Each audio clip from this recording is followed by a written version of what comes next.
असलामुअलैकुम crime update में लियाकत तुसी वेख रहे मेरा यूट्यूब चैनल।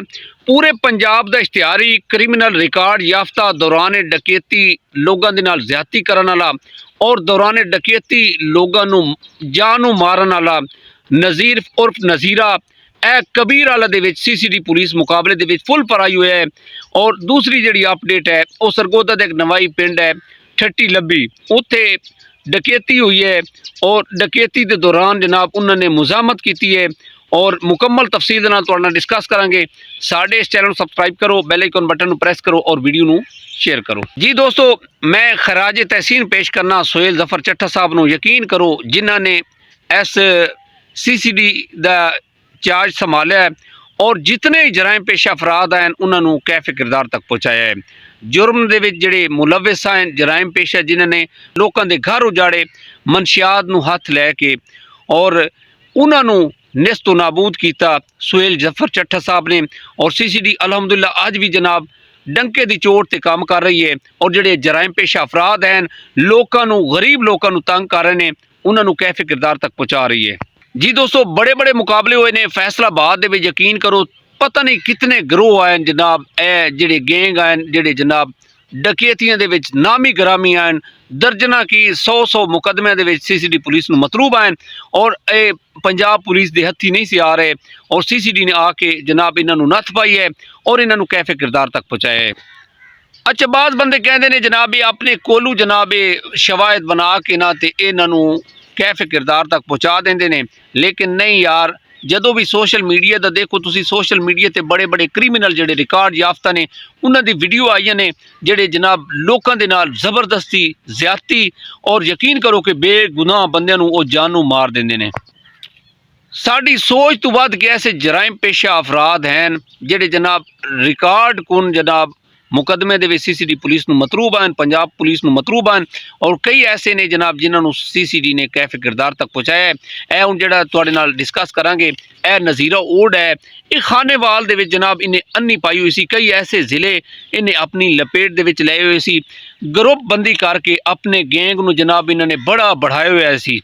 मुल्तान, खानेवाल, कबीरआला, बहावलपुर, रावलपिंडी जितने यकीन करो ए पूरे पंजाब दे विच इसका नेटवर्क है सी।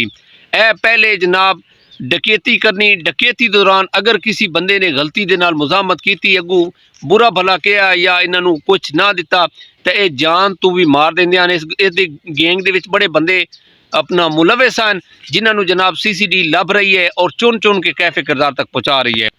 अच्छा, ये ट्रेस किस तरह होंगे ने, कई ऐसे जनाब जगह ते इन्होंने वारदात की हुई ने, इन्होंने नहीं पता चलता कि उत्थे जनाब ए कैमरे लगे हुए ने, कैमरे दे विच जनाब CCTV जनाब कैमरे दे विच इन्हां दी वीडियो आ जाती है, उत्थों हाईलाइट होंदे ने ते पकड़े जाते हैं और फिर इन्हां दे उत्ते मुकदमे जिहड़े ने ओह इन्हां नूं उस दे विच इन्वॉल्व किया जाता है और इन्हां दा ठिकाना पक्का नहीं होंदा। कदी किसी जगह ते चला गया, कदी किसी जगह ते रात नूं असले दे नोक ते जनाब लोगों नूं लुट के जनाब अपनी जिंदगी नूं इंजॉय करते हैं। गरीबां दे घर भावें चुल्हा भी ना जले लेकिन ये कहते हैं सानू पैसे चाहिए ने। अच्छा, ये बहावलपुर, खानेवाल इन्हां इलाकों दे विच बड़ा मशहूर है सी जनाब कबीरआला दे जनाब CCD नूं असीं खराज तहसीन पेश करने कि जिन्हां दे नरगे जे आया है ते मुकाबला होया उत्थे 100 के करीब जनाब ये मुकदमे दे विच CCD पुलिस नूं मतलूब आ, जिंदे विच जनाब कतल दे विच मुकदमे ऐसी जिहड़े इन्हें जनाब कीते सी, इस दी गैंग ने कीती सी, इन्हें कीते सी दौरान डकैती बंदियां नूं जानू मार दिंदा सी। बेरहम है सी, इन्हां दे अंदर कोई रहम है नहीं सी। कबीरआला दे विच CCD इंचार्ज नूं जनाब मुखबरी हुई है कि इस एरिए दे विच नज़ीर ओड दा जिहड़ा गैंग है ना वो मुतहरिक है और ये वारदात कर रहे हैं। उत्ते जनाब CCD ने नाका लाया हुआ सी ते उत्थे जनाब ये गुजर है सी, इस दे नाल 3-4 लोग और ही है सन, 1 to 5 मोटरसाइकिल है सन। उत्थे मुकाबला होया है, मुकाबले दे विच इन्होंने जनाब पुलिस पार्टी ते फायरिंग करते हुए फरार हुए ने ते अगे जाके ए कबीरआले दी ना हदूद है हजरत वाला बाग किकर हट्टा रोड है, इत्थे जनाब जाके ना ये छुपे ने झाड़ियां दे विच ते इन्हां ने ना पुलिस पार्टी ते फायरिंग की है, पहले ही की थी ते बाद दे विच भी जनाब उत्थे मुकाबले दे विच जनाब एक जिहड़ा डकैत है सी वो शदीद जख्मी होया जदों जनाब सर्च ऑपरेशन किया ते नाल जिहड़े बाकी डकैत है सन वो फरार होने च कामयाब हो गए सी ते जाके देखिया जनाब ਪੁਲਿਸ ਸੀਸੀਡੀ ਪੁਲਿਸ ਨੇ ਦੇਖਿਆ ਹੈ, ਸਰਚ ਆਪਰੇਸ਼ਨ ਕੀਤਾ ਹੈ ਤੇ ਇੱਕ ਬੰਦਾ ਜਨਾਬ ਮਦਦ ਲਈ ਪੁਕਾਰ ਰਿਹਾ ਹੈ। ਉੱਥੇ ਜਾ ਕੇ ਇਹਨੂੰ ਹਸਪੀਟਲ ਸ਼ਿਫਟ ਕਰਨ ਦੀ ਕੋਸ਼ਿਸ਼ ਕੀਤੀ ਗਈ ਹੈ। ਜਿਹੜੇ ਇਹਦੇ ਬਾਕੀ ਡਕੈਤ ਐਸੀ ਨਾ ਉਹਨਾਂ ਨੂੰ ਵੀ ਪਕੜਵਾ ਕੇ ਕੈਫ ਕਿਰਦਾਰ ਤੱਕ ਪਹੁੰਚਾਇਆ ਜਾਏ ਤੇ ਇਹ ਜ਼ਖਮਾਂ ਦੀ ਤਾਬ ਨਾ ਲਾਉਂਦੇ ਹੋਏ ਜਨਾਬ ਇਹ ਜਾਂ ਬਾਕ ਹੋ ਗਿਆ ਹੈ। ਤੇ ਇਹ ਇੱਕ ਬੜੀ ਵੱਡੀ ਕਾਰਵਾਈ ਐਸੀ ਸੀਸੀਡੀ ਕਬੀਰ ਵਾਲਾ ਦੀ ਯਕੀਨ ਕਰੋ ਅਸੀਂ ਉਹਨੇ ਜਿਹੜੇ ਇਸ ਦੇ ਜਾਨਬਾਜ਼ ਸਿਪਾਹੀ ਹੈ ਸੀ ਜਿਨ੍ਹਾਂ ਨੇ ਇਸ ਮੁਕਾਬਲੇ ਦੇ ਵਿੱਚ ਇਸ ਜਿਹੜਾ ਮੁਕਾਬਲਾ ਹੋਇਆ ਇਹਦੇ ਵਿੱਚ ਜਨਾਬ ਸ਼ਿਰਕਤ ਕੀਤੀ ਹੈ, ਹਿੱਸਾ ਲਿੱਤਾ ਹੈ। ਅਸੀਂ ਉਹਨਾਂ ਨੂੰ ਖਰਾਜ ਤਹਿਸੀਨ ਪੇਸ਼ ਕਰਨਾ ਹੈ ਕਿ ਇਸ ਇਲਾਕੇ ਦੇ ਵਿੱਚ ਜਨਾਬ ਇਹ ਜਿਹੜਾ ਕਬੀਰ ਵਾਲਾ ਇਹਨਾਂ ਜ਼ਿਲ੍ਹਿਆਂ ਦੇ ਵਿੱਚ ਜਨਾਬ ਅਮਨ ਕਾਇਮ ਹੋਇਆ ਔਰ ਜਿਹੜੇ ਇਹਦੇ ਨਾਲ ਬਾਕੀ ਡਕੈਤ ਗੈਂਗ ਹੈ ਸੀ ਨਾ ਉਹ ਜ਼ਰੂਰ ਇਨਸ਼ਾਅੱਲਾ ਉਹ ਵੀ ਪਕੜੇ ਜਾਣਗੇ ਔਰ ਉਹਨਾਂ ਨੂੰ ਹੀ ਕੈਫੇ ਕਿਰਦਾਰ ਤੱਕ ਪਹੁੰਚਾਇਆ ਜਾਏਗਾ। ਅੱਛਾ, ਦੂਸਰਾ ਜਿਹੜਾ ਵਾਕਿਆ ਹੋਇਆ ਨਾ ਉਹ ਸਰਗੋਦਾ ਦਾ ਇੱਕ ਨਵਾਈ ਪਿੰਡ ਹੈ ਠੱਟੀ ਲੰਬੀ। ਉੱਥੇ ਜਨਾਬ ਇਸ ਤਰ੍ਹਾਂ ਹੋਇਆ ਕਿ ਮਾਂ ਬੇਟੀ ਸੁਬਹ ਉੱਠੀ ਹੈ, ਇਹ ਰਾਤ ਨੂੰ ਨਾ ਤਾਕ ਲਾ ਕੇ ਜਿਹੜੇ ਡਕੈਤ ਹੈ ਸਨ ਨਾ ਇਹ ਛੁਪੇ ਹੋਏ ਸੀ। ਇਹਨਾਂ ਨੂੰ ਇਸ ਕੋਸ਼ਿਸ਼ 'ਚ ਸਨ ਕਿ ਦਰਵਾਜ਼ਾ ਖੋਲਣ, ਅਸੀਂ ਅੰਦਰ ਜਾ ਕੇ ਨਾ ਜਨਾਬ ਇਹਨਾਂ ਦੇ ਕੋਲੋਂ ਜੋ ਚੀਜ਼ ਹੈ ਨਾ ਉਹ ਛੀਨ ਲਈਏ। ਬਜ਼ੁਰਗ ਔਰਤ ਉੱਠੀ ਹੈ ਨਾ ਸੁਬਹ ਉਹਨੇ ਦਰਵਾਜ਼ਾ ਖੋਲ੍ਹਿਆ ਤੇ ਇਹ ਜਨਾਬ ਜ਼ਬਰਦਸਤੀ ਉਸ ਕਮਰੇ ਦੇ ਵਿੱਚ ਘੁਸੇ ਨੇ। ਇਹਨਾਂ ਨੇ ਜਨਾਬ ਜ਼ਬਰਦਸਤੀ ਕੀਤੀ ਹੈ, ਇਹਨੂੰ ਮਾਰਿਆ ਹੈ। ਇਹਨਾਂ ਦੇ ਕੋਲ ਜਨਾਬ ਹਥਿਆਰ ਹੈ ਸਨ, ਉਹਨਾਂ ਦੇ ਬੱਟ ਮਾਰੇ ਨੇ ਕਿ ਜੋ ਚੀਜ਼ ਤੁਹਾਡੇ ਕੋਲ ਹੈ ਨਾ ਤੁਸੀਂ ਸਾਡੇ ਹਵਾਲੇ ਕਰੋ।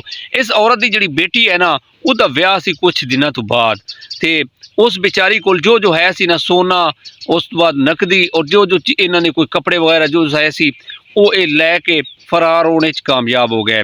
15 ਤੇ ਕਾਲ ਹੋਈ, 1122 ਤੇ ਕਾਲ ਹੋਈ ਔਰ ਇਹਨਾਂ ਜਿਹੜੇ ਜ਼ਖਮੀ ਹੋਏ ਸੀ ਉਹ ਦੋਨੋਂ ਮਾਂ ਬੇਟੀਆਂ ਉਹਨਾਂ ਨੂੰ ਹਸਪੀਟਲ ਸ਼ਿਫਟ ਕੀਤਾ ਗਿਆ ਔਰ ਪੁਲਿਸ ਨੇ ਨਾਮਾਲੂਮ ਦੇ ਖਿਲਾਫ FIR ਦਰਜ ਕਰ ਲਿੱਤੀ ਹੈ। ਔਰ ਇੱਕ और अपडेट है कि 1.5 ਲੱਖ रुपया भाई बहन उन्होंने नैशनल बैंक तहसील साहिवाल ਦੇ ਵਿੱਚੋਂ ਨਿਕਲਵਾਇਆ ਜਨਾਬ ਔਰ ਉਹ ਮੋਟਰਸਾਈਕਲ ਤੇ ਆਏ ਸਨ। ਜਿਉਂ ਹੀ ਅੱਗੇ ਗਏ ਨੇ ਜਨਾਬ ਇੱਕ ਸਫੈਦ ਰੰਗ ਦੀ ਕਰੋਲਾ ਕਾਰ ਆਈ ਉਹਨਾਂ ਦੇ ਕੋਲ। ਉਹਨਾਂ ਨੇ ਜਨਾਬ ਗਨ ਪੁਆਇੰਟ ਤੇ ਉਹਨਾਂ ਦੇ ਕੋਲੋਂ ਉਹ 1.5 ਲੱਖ रुपए वाला ਜਿਹੜਾ ਛਾਪਰ ਆਇਆ ਸੀ ਜਨਾਬ ਉਹ ਛੀਨ ਕੇ ਮੁਲਤਾਨ ਰੋਡ ਤੇ ਜਨਾਬ ਉਹ ਫਰਾਰ ਹੋ ਗਏ ਨੇ। ਉਹਨਾਂ ਨੇ ਬਾਅਦ ਦੇ ਵਿੱਚ ਨਾ 15 ਤੇ ਕਾਲ ਕੀਤੀ ਹੈ, ਉਹਨਾਂ ਨੇ ਬਕਾਇਦਾ ਓਵਰਆਲ ਹੁਲੀਆ ਦਿੱਤਾ ਹੈ ਉਸ ਗੱਡੀ ਦਾ ਕਿ ਇਹ ਗਨ ਪੁਆਇੰਟ ਤੇ ਸਾਡੇ ਕੋਲੋਂ ਇਹਨਾਂ ਨੇ ਇਹ ਵਾਰਦਾਤ ਕੀਤੀ ਹੈ ਔਰ ਇਹ ਨਕਦੀ ਜਿਹੜੀ 1.5 ਲੱਖ ਦੇ ਰਾਉਂਡ ਅਬਾਊਟ ਹੈ ਸੀ ਉਹ ਲੈ ਕੇ ਫਰਾਰ ਹੋ ਗਏ ਨੇ। ਜੀ ਦੋਸਤੋ, ਇਹ ਹਾਲਾਤ ਚੱਲ ਰਹੇ ਨੇ। ਯਕੀਨ ਕਰੋ ਕਿ ਇਹ 2-3 ਅਪਡੇਟਾਂ ਜਿਹੜੀਆਂ ਨਾ ਤੁਹਾਡੇ ਨਾਲ ਡਿਸਕਸ ਕੀਤੀਆਂ ਨੇ ਔਰ ਅਸੀਂ ਕਹਿੰਦੇ ਹਾਂ ਕਿ ਜ਼ਿਆਦਤੀ ਹੋ ਰਹੀ ਹੈ, ਬੇਗੁਨਾਹ ਬੰਦੇ ਮਾਰੇ ਜਾ ਰਹੇ ਨੇ, ਬੇਗੁਨਾਹ ਬੰਦੇ ਗ੍ਰਿਫਤ 'ਚ ਆ ਰਹੇ ਨੇ ਔਰ ਯਕੀਨ ਕਰੋ ਕਿ ਬੜਾ ਅਫਸੋਸ ਹੁੰਦਾ ਹੈ। ਬੰਦਾ ਉਹਨਾਂ ਕੋਲੋਂ ਜਾ ਕੇ ਪੁੱਛੇ ਜਿਨ੍ਹਾਂ ਦੇ ਨਾਲ ਬੀਤੀ ਹੈ, ਬੰਦਾ ਉਸ ਮਾਂ ਬੇਟੀ ਕੋਲ ਬੰਦਾ ਜਾ ਕੇ ਕਰੇ ਕਿ ਤੁਹਾਡੇ ਨਾਲ ਕੀ ਬੀਤੀ ਹੈ, ਉਹ ਤੁਹਾਨੂੰ ਦੱਸਣ। ਜਿਸ ਬੰਦੇ ਦੇ ਨੁਕਸਾਨ ਹੁੰਦਾ ਹੈ ਉਹਨੂੰ ਹੀ ਪਤਾ ਹੈ ਕਿ ਮੇਰਾ ਕਿਸ ਤਰ੍ਹਾਂ ਮੈਂ ਪੂਰਾ ਕਰਾਂਗਾ। ਮੇਰੀ ਜਿਹੜੀ ਇਹ ਜਮ੍ਹਾਂ ਪੂੰਜੀ ਐਸੀ ਪੂਰੀ ਜ਼ਿੰਦਗੀ ਦੀ ਮਿਹਨਤ ਐਸੀ ਇਹ ਜਨਾਬ ਲੈ ਕੇ ਫਰਾਰ ਹੋਣੇ 'ਚ ਕਾਮਯਾਬ ਹੋ ਜਾਂਦੇ ਨੇ। ਤੇ ਅਸੀਂ ਕਹਿੰਦੇ ਹਾਂ ਜਨਾਬ ਕਿ ਇਹ ਬੰਦੇ ਬੇਗੁਨਾਹ ਨੇ, ਇਹ ਹੈ ਉਹ ਹੈ। ਔਰ ਮੈਂ ਇਹ ਗੁਜ਼ਾਰਿਸ਼ ਕਰਾਂਗਾ ਕਿ ਰਾਤ ਨੂੰ ਸਰਦੀ ਹੁੰਦੀ ਹੈ, ਅਗਰ ਤੁਹਾਡੇ ਨਾਲ ਖੁਦਾ ਨਾ ਖਾਸਤਾ ਇਸ ਤਰ੍ਹਾਂ ਦਾ ਮਸਲਾ ਬਣਦਾ ਹੈ ਕਿ ਰਾਤੀ ਦੀਵਾਰ ਫਲਾਂਗ ਕੇ ਡਕੈਤ ਚੋਰ ਆ ਜਾਂਦੇ ਨੇ ਤਾਂ 15 ਤੇ ਕਾਲ ਕਰੋ, CCD ਦੀ ਹੈਲਪਲਾਈਨ ਤੇ ਰਾਬਤਾ ਕਰ ਲਓ, ਪੈਰਾ ਫੋਰਸ ਨੂੰ ਰਾਬਤਾ ਕਰ ਲਓ ਤਾਂ ਕਿ ਤੁਹਾਡੀ ਜਿਹੜੀ ਕੀਮਤੀ ਜਾਨ ਹੈ ਨਾ ਉਹਨੂੰ ਬਚਾਇਆ ਜਾ ਸਕੇ। ਇਹ ਜਿਹੜੇ ਬੇਰਹਿਮ ਹੁੰਦੇ ਨੇ ਇਹਨਾਂ ਨੂੰ ਯਕੀਨ ਕਰੋ ਜ਼ਰਾ ਤਰਸ ਨਹੀਂ ਆਉਂਦਾ, ਆਪਣੇ ਮਫਾਦ ਕਾਨ ਇਹ ਕੁਝ ਵੀ ਕਰ ਸਕਦੇ ਨੇ। ਇਸੇ ਪੈਗਾਮ ਦੇ ਨਾਲ ਸਾਨੂੰ ਇਜਾਜ਼ਤ ਦਿਓ। ਆਪਣਾ ਢੇਰ ਸਾਰਾ ਖਿਆਲ ਰੱਖਿਆ ਹੈ। पाकिस्तान जिंदाबाद, पंजाब पुलिस जिंदाबाद, CCD पाइंदाबाद। खुदा हाफिज़।